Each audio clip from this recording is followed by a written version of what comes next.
ఇది చదవాల్సిన చరిత్ర. డాక్టర్ దగ్గుబాటి వెంకటేశ్వరరావు గారు రచించిన ప్రపంచ చరిత్ర పుస్తకావిష్కరణ సభలో నారా చంద్రబాబు నాయుడు గారు మాట్లాడుతూ, ప్రపంచ పోకడలను తెలుగులో అందివ్వడం అద్భుతం. నా తోడలుడు దగ్గుబాటి మా కుటుంబంలో విశిష్టమైన వ్యక్తి. సమాజానికి మంచి పుస్తకాన్ని ఇచ్చినందుకు అభినందనలు. కొన్ని వేల సంవత్సరాల మానవ పరిణామ క్రమాన్ని, ప్రపంచ చరిత్రను పుస్తక రూపంలో తెలుగులో రచించడం అద్భుత ప్రయత్నం. చరిత్రను ప్రతి ఒక్కరూ చదవాలి. దగ్గుబాటి వెంకటేశ్వరరావు పుస్తకం రాస్తారని నేను అనుకోలేదు. స్వతహాగా రచయిత కానటువంటి రచయిత దగ్గుబాటి వెంకటేశ్వరరావు. ఎవరూ రాయని విధంగా పుస్తకాన్ని రాశారు.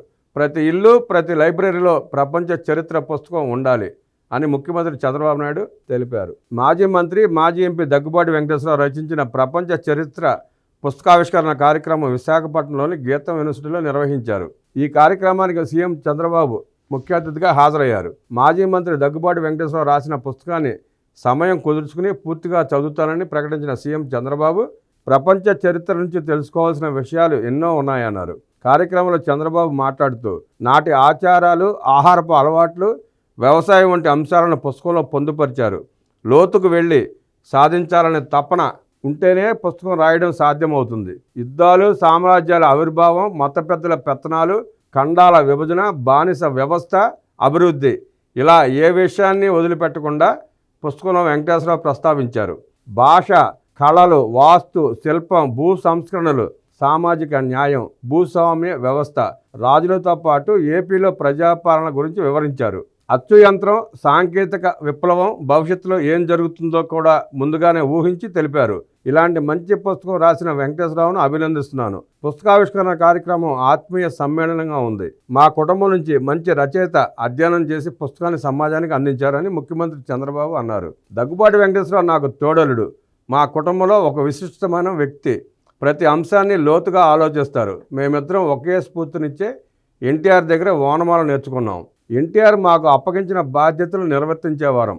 వెంకటేశ్వరరావు డాక్టర్ చేశాక ప్రాక్టీస్ చేయాలి, కానీ మంత్రిగా ఉండి డాక్టర్గా ప్రాక్టీస్ చేశారు. 5 సార్లు ఎమ్మెల్యేగా, మంత్రిగా, పార్లమెంట్ సభ్యునిగా పనిచేశారు. అందరం ఏదో ఒక చోట తిరగాలని అనుకుంటాం, కానీ పుస్తకం రాయాలని అనుకోం. మా కుటుంబంలో వెంకటేశ్వరరావు రిలాక్స్గా, జోవియల్గా ఉంటారు. ఇటీవల నన్ను కలిసినప్పుడు ఆయన చూసి కొన్ని అనుమానాల గురించి ప్రస్తావించాను. ఏ విధంగా సమయం గడిపి సంతోషంగా ఉంటున్నారని ప్రశ్నించాను. దానికి వెంకటేశ్వరరావు గారు సమాధానం చెప్తూ, ఉదయం బ్యాడ్మింటన్ ఆడతాను, పిల్లలతో కాసేపు ఆడుకోవడం, స్నేహితులతో మాట్లాడటం, సాయంత్రం ఇంట్లో పిల్లలకు కథలు చెప్పి నిద్రపోతానని చెప్పారు. పేకాట కూడా ఆడతానని చెప్పారు. ఇప్పటికీ వెంకటేశ్వరరావు 5 పుస్తకాలు రాశారు. మొదటి పుస్తకం ఒక చరిత్రలో కొన్ని నిజాలని రాశారు. తర్వాత తెలుగువారి చరిత్ర, వేర్పాటువాదం, ప్రపంచ తత్వం, నాయకత్వం, ప్రపంచ దేశాలు, పాలనా వ్యవస్థలు అనే పుస్తకాలు రచించారు. ఇప్పుడు ప్రపంచ చరిత్ర పుస్తకం రాశారు. అగ్రదేశాలన్నీ యువరక్తం లేక బాధపడుతున్నాయి. టెక్నాలజీ ఉంది, కానీ ఆపరేట్ చేసే మనుషులు లేని పరిస్థితి తలెత్తింది. కానీ భారతదేశం అదృష్ట దేశం. మన దేశానికి కావలసినంత యువశక్తి ఉంది. చరిత్రను సృష్టించే అదృష్టం భారతదేశానికి వచ్చిందని సీఎం చంద్రబాబు పేర్కొన్నారు. 1978లో నేను, వెంకయ్యనాయుడు ఎమ్మెల్యేలుగా మొదటిసారి గెలిచాం. అప్పటికి ఇప్పటికీ ఆయన పవర్ తగ్గలేదు. పంచులు పెరుగుతున్నాయి. ఎప్పుడూ అచ్చు తెలుగులో మాట్లాడుతుంటారు. చిన్న కుటుంబంలో పుట్టి అంచెంచెలుగా ఎదిగి ఉపరాష్ట్రపతి అయ్యారు. గీతం యూనివర్సిటీని గతంలో కూల్చాలని చూశారు. ఎంవిఎస్ మూర్తి ఒక చరిత్ర సృష్టించారు.